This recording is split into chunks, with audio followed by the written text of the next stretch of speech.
Welcome, Hexers and Hexies, to a special episode of the Castle of Spirits True Ghost Stories podcast.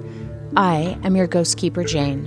And I'm your ghost keeper, Vince. Jane, what is so special about this show? You said it was a special episode. Which stories are we going to be reading? Funny you should ask, because today we threw a bunch of, frog legs and eye of newt and other gross things into our bubbling cauldron, and we plucked out 4 witch stories. That's right. Witches, witchcraft. That's what we're bringing to you today. And I have to say I like this because you know what? Witches scare me. Really? They do. I mean, I don't know any, I've never had any encounters with an actual witch per se. I don't think that's necessarily true. Your wife is a little witchy. You are indeed a witchy woman, but Yeah. I wouldn't say that you were exactly ready to hop on a broomstick and fly through the sky with your familiar on your back. How does that work? Those are all pretty much offensive stereotypes. Oh, Yeah, sorry. that's okay. You didn't know. I did, however, go to high school and junior high with a guy who claimed that he was a warlock. Ah. And I've caught up with him recently, you know, the way you do. Mm-hmm. Social media. Is he still a warlock? I don't think he's a warlock anymore. He looks like a family man. Oh. But I think he was saying he was a warlock back in the old days because, to get girls. And Yeah. I'm not saying he thought that by saying he was a warlock that he would attract girls. He was telling me, Mm-hmm. I am a warlock, and he's going to cast a spell to get a girl. And she was absolutely terrified of him. I can imagine. And Yeah. it's just one of those moments that you don't realize it when it's occurring, but years later you realize that was a really important moment in my life, apparently, because I remember every little thing in crisp detail. I know who the principal players were, what time of day it was, all that stuff. My first meeting with a bona fide fake warlock. A real fake warlock. But today I don't think we have any warlock stories, at least I No. don't. Mm-mm. I have a story to tell. You do? I do. It's not a personal story. Oh. I found a story on the Castle of Spirits website. Ah, yes. In the library of 4,600 plus true ghost stories and paranormal accounts. Mm-hmm. Now, like you, I sought out stories about witches, Mm-hmm. and I found one that I really want to read. It's a bit short and it's a bit sweet, but it's also a bit terrifying. That's a good combination. This one was submitted to the website in December of 2010 by Gerald in North Dakota, USA, and it's called The Witch House. Back in 1994, I was working on a seismograph crew in north central Texas, about 30 miles northeast of Midland. The job would take us walking miles off-road and along the countryside, laying out cables and equipment. One day, we came across an abandoned farmhouse out in the middle of nowhere. The house was a 1-story stucco with a long front porch and the windows gone. There were several oak trees around it, and in the oak trees hung small, dried animal carcasses of reptiles and rodents that were found in the area.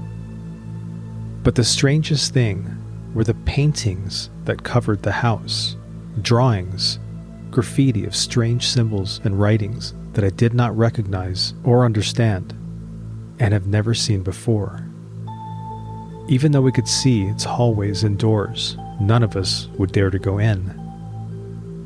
One of the workers had a camera and he took a picture of the house. Shortly after that, I left Texas and I didn't see any of those workers for a couple of years, and I never really thought about the house after that. 2 years later, I was working in Gillette, Wyoming, when I met the worker that had taken the picture. After work, I went to visit him in his motel room. He took a bunch of pictures out of the work that we had done in Texas. At one point of going through the pictures, he asked me if I remembered the old witch house we'd come across. I told him that I had, and he pulled out a picture and showed it to me. I couldn't believe or understand what I was seeing. The house and trees were in the picture, but the strange paintings that covered the house were not there. All I saw was an old tan stucco house. And that was The Witch House by Gerald in North Dakota, submitted in December of 2010. So wait a minute. So the paintings and the drawings that they saw on the outside of the house were not in the photo. Right. They were not in the photo. Mm-mm. That's creepy. Yeah, that's some kind of, I don't know if that's it strikes me as somewhat of a reverse scenario from, you hear stories about people who are low on gas and they're in the middle of nowhere and suddenly they come across a gas station and they get gas and it's weird. And then on the way back, they think, let's go swing by that gas station again to check out what was so weird about it. And there's no gas station there. Yeah. So it's not quite the same thing, but going and seeing these strange markings on a house. And it wasn't like the photograph was taken years later when the house maybe was repainted or something. Right. It was taken on the day. And what he saw that day was not there. What they saw, all of them saw it, was not there in the photograph. It's usually the opposite too, because typically people will take a picture of something, whether it's a group of people or a house or whatever, and then later you see something that wasn't there. It's really strange to take a picture and not see something that was there. And one of the reasons I read this story too is because it totally reminded me of a movie that I saw when I was a kid. It was called Witch's Mountain. Ah, yes. I think it was made in the late 60s or early 70s, and it was about a man and a woman, and they went to this mountain town somewhere in the middle of nowhere, and were staying at a small inn, and basically they run afoul of a coven of witches. And one of the things that really stuck with me about the movie was that he found a bunch of old, abandoned mountain dwellings. And being a photographer, he took pictures of them. When he went to develop them, there were people in the photographs. Presumably this mountain town of invisible witches that only showed up when he developed the film. It's kind of the movie's a little bit cheesy and super dated, but it's really effective too, I think. And it's definitely worth a watch. If you've never seen it, we highly recommend you search it out. And maybe we'll have a link to it in the attic at castleofspirits.com. Go into the attic where we have links to some you can dig cool around things in the attic and find all kinds of movies and books and even some music that we recommend. Indeed we do. Hey, what? Speaking of recommendations, do you have a witch story to read to the fine folks today? Oh, I can probably dig one up. Maybe you could stir something up in the cauldron for us. Wow. We're really leaning into this whole witch thing, aren't we? Well, I've always wanted my own broom that I could fly. Maybe something will happen as a result of this. I hope not. All right. My first story is called Navajo Res, and it was submitted by Anonymous in Arizona, USA, May of 2009. As a longtime visitor to this site, I enjoy reading all the stories and experiences that everybody has had. I would like to share a few experiences of my own. As half Navajo and Hopi, I've had my share of experiences on and off the Navajo and Hopi Res. I hope that I won't get any ridicule from any other Native Americans for posting these experiences. One experience that I would like to share happened when I was 14 years old. I'm now 29. This is an experience that I have only shared with a small number of people and am now writing down for the very first time. My brother, who is a hardened soldier, is still scared about what happened to us on this particular evening. As a teenager, I would visit my grandma at her home on the Navajo Res for several weeks every summer. I loved to spend time with her, eat her delicious fry bread, and hear her tell us stories. Every so often, my grandma would hire a worker, the harmless town drunk, to do odd jobs around her house and property. One evening, right before the sun went down, I was asked by my grandma to take him home. which was about 4 miles out of the valley where she lived. I was more than happy to, seeing that I was only 14 years old and was asked to drive a truck. Mind you, that on the res, nobody cares that you're only 14 years old and driving around. Hell, there's hardly anybody around to see you anyway. So my 9-year-old brother jumped in the truck cab with me, while this worker and my dog shared the tailgate of the truck, and we were off. After I dropped the worker off at the shack that he and his brothers called a house, we headed back down the road to Grandma's.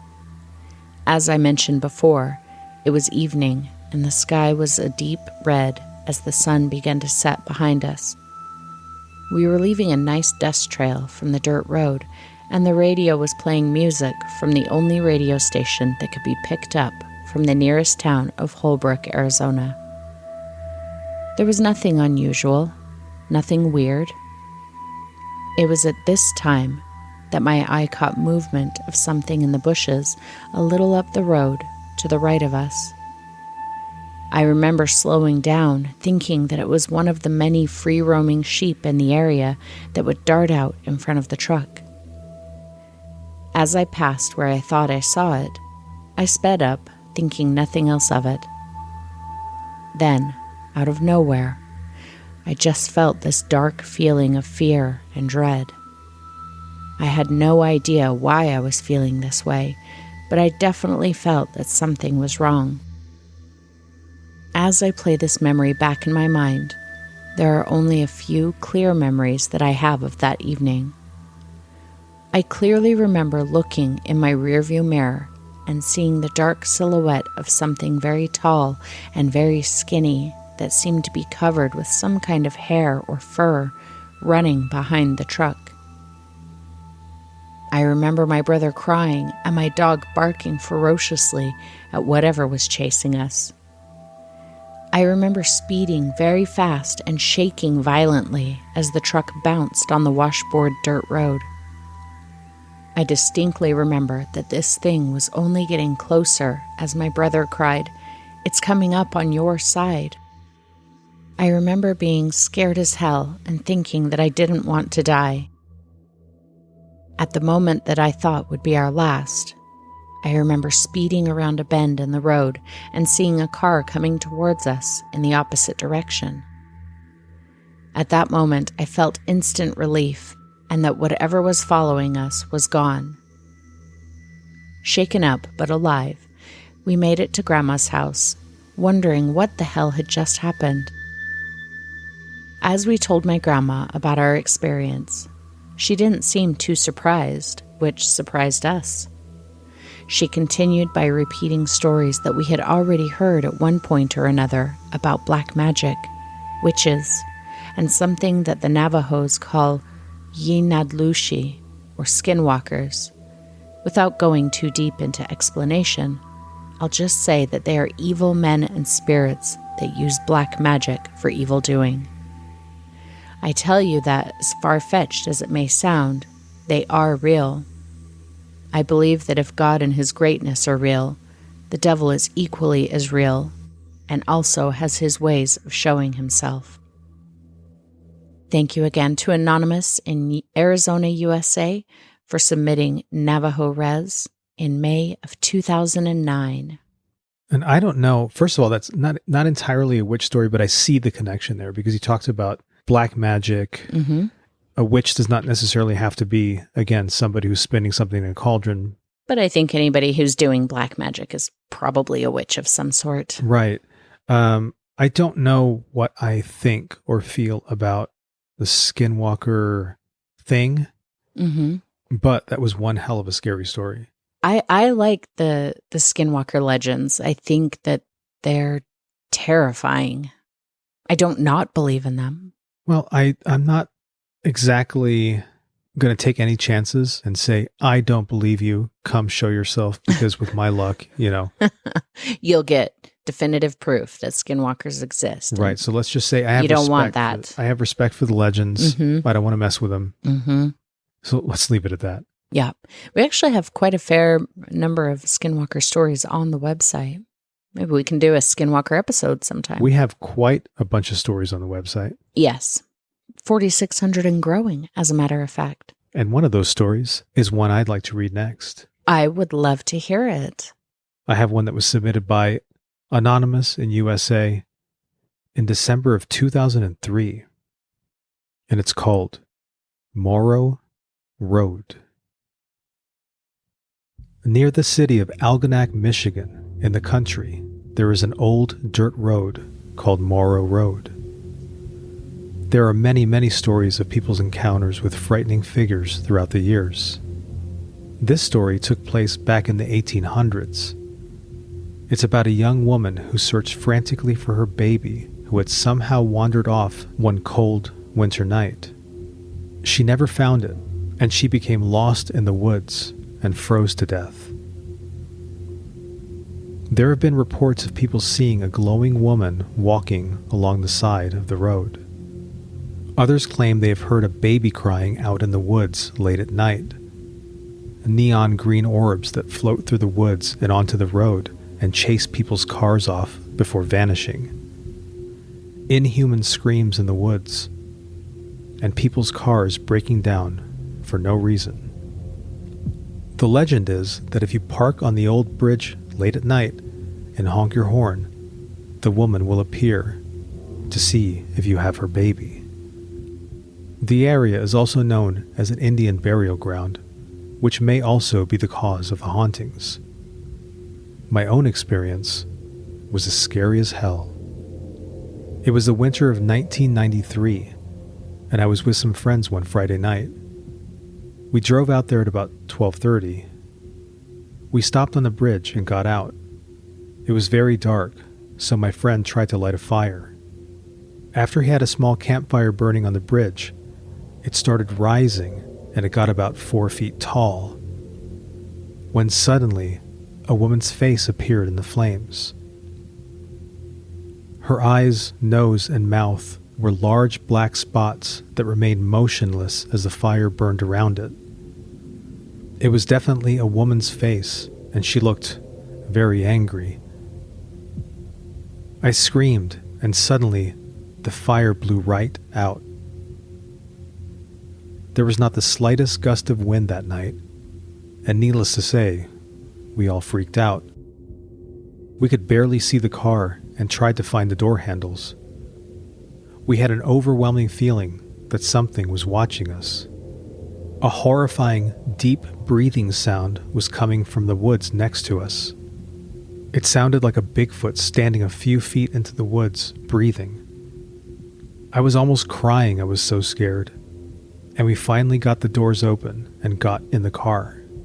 We were freaking out and screaming when someone shouted, "Shut up!" We were all silent, and then he said, "What the hell is that?" I cracked open my window to the sound of a baby crying somewhere out in the woods. Then it stopped. My friend started searching for the key as we locked the doors. Then we saw a light at the back of us that looked like a motorcycle light, but it was greenish. We watched it slowly come toward the car, but then suddenly it winked out about 40 feet down the road from us.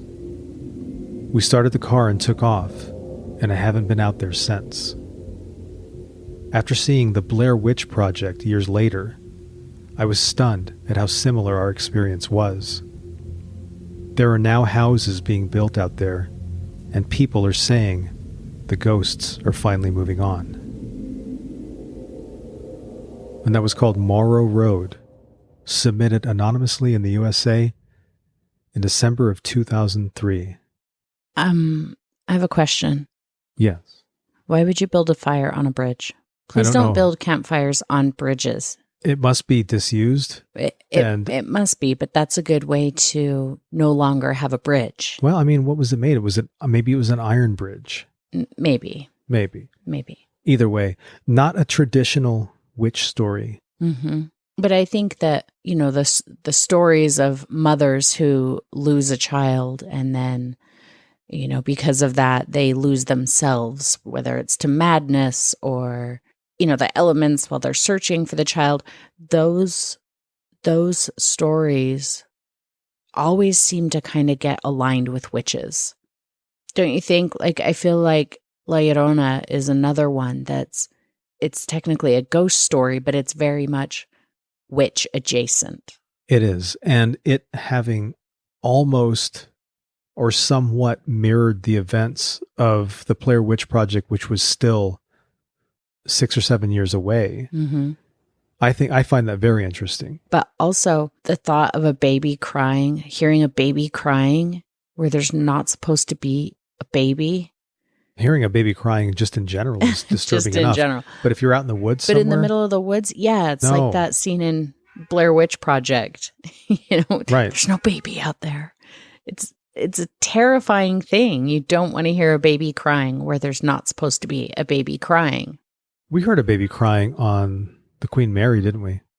We took a ghost tour and went down into the hull. That's right. And everybody, it was not something that was recorded as EVP and played back later. Yeah. Everybody heard it with their ears. There were about 20 of us down there, and we were below the water line.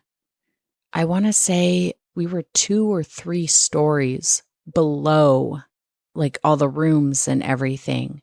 And we were on the lowest level of the boat. We were right down in the hull. And this is like midnight, because those tours went until about 3 o'clock in the morning. So it's very, very late. And all of a sudden, ever so quietly, we almost didn't hear it. You could hear a baby crying from somewhere. And it wasn't like it was a wailing scream that could possibly carry from somewhere. It's just like that standard, like, baby cry sound. And it was very brief and very faint, but we heard it for sure. Everybody heard it.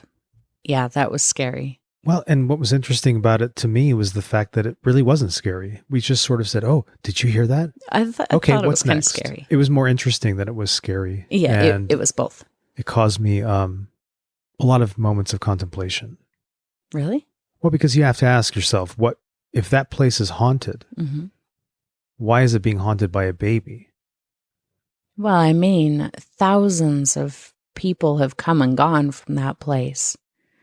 You know, we've said before that you don't have to die somewhere. Yeah. To leave a mark on it. It's, right. You know, you were the one who said a couple episodes ago about just the drama of all of those people coming through and all of the things that are going on in their lives and in their minds and in their hearts at the time. And they're bringing that energy with them.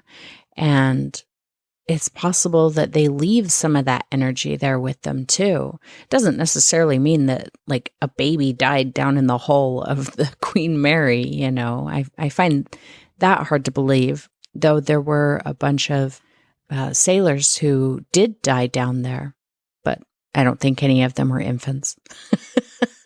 No. I mean, you know, from my perspective, they were, if they were anywhere near the age of 18. Wow. But that's just because I'm an old man. You are very, very old. Now, speaking of old, yeah. Jane, mm-hmm. Do you have a good old scary witch story to share with us? I don't, actually. Oh, okay. Well, thanks for listening, everybody. I have a brand new. This story. Ooh. So it was actually because of this story that we decided to do the witch theme today, because it was a fun story and I wanted to read it. So this story is called The Witch on the Pass, and it was submitted by Anonymous in Colorado, USA in July of 2024. About 10 years ago, my son, who was 5 at the time, and I were living in a small house in a rural town in Colorado. There was a winding mountain pass that went from my town in one valley to another small town where I worked and my son attended kindergarten on the other side of the mountain. Every morning, we would pile into my little old pickup truck and go through the mountain pass. About 3/4 of the way through the pass, there was a dirt road that turned off and disappeared into the trees. I never thought anything of it. There was no sign, no mailbox, no indication that anyone ever regularly drove that dirt road. One morning, though, as we approached that dirt road, I saw, I don't know, someone? It's hard to say that it was a person.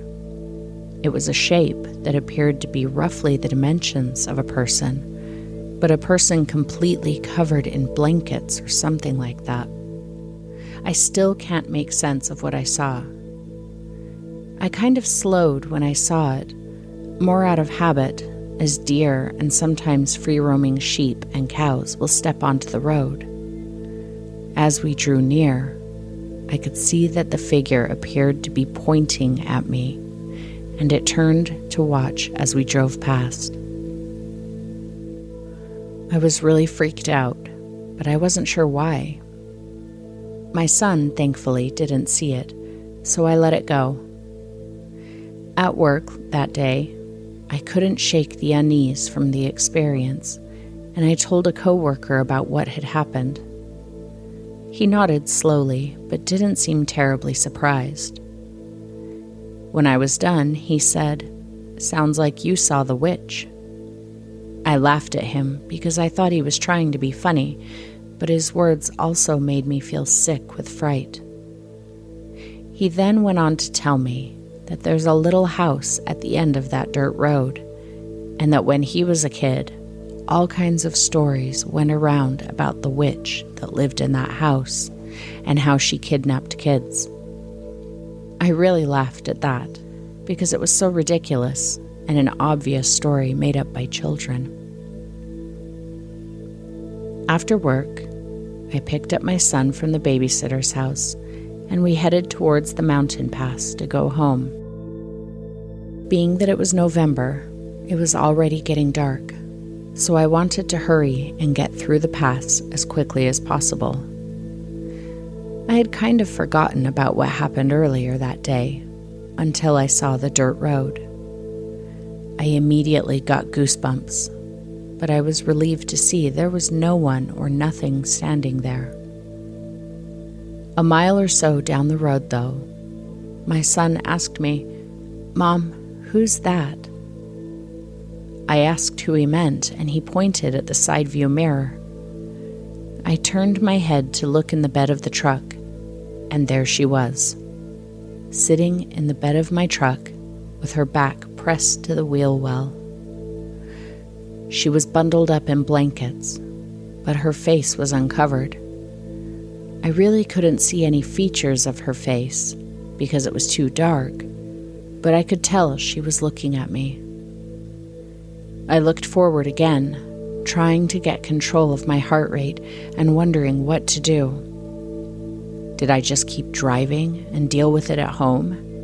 Should I stop and see if she needed help? But how did she get there in the first place? How did I even know it was a she? I adjusted the rearview mirror to see the shape again, but she was gone. While I never saw her again, I couldn't help but feel sick every time I drove past the dirt road. I had such a hard time driving the mountain pass after that night that I decided we would move into the town I worked in, so I didn't have to make the drive anymore. A couple years ago, there was a fire on that mountain near the dirt road. I talked a friend into driving up there with me, in the daylight, of course. Down the little dirt road, everything was black and burnt. At the end of the road, there was an old stone foundation of what looked to be a very small house that had obviously burnt down. At the foot of the stairs leading up to where the front door would have been, there was an old blanket just lying there. It could have been completely unrelated, but that didn't stop me from running back to the car in an absolute panic. Thank you again to Anonymous in Colorado, USA, for submitting Witch on the Pass in July of 2024. I have a question. I hope to have an answer. Well, I don't think you do. Okay. But this is for Anonymous, who submitted the story. Mm-hmm. You didn't get the blanket? Ew. Do you know how much money you could get for that on eBay? What are you talking about? Okay, A rando blanket. the blanket that was there, that was clearly the same blanket, or one of the blankets that was being worn by the witch, or Presumably. or whatever she was. Yeah. If you attach that story to an eBay listing and then put the blanket up for sale, you might fetch a pretty penny. That kind of reminds me. Do you remember, Vince? Oh, no, I don't remember this at all. Years and years ago. A million years ago.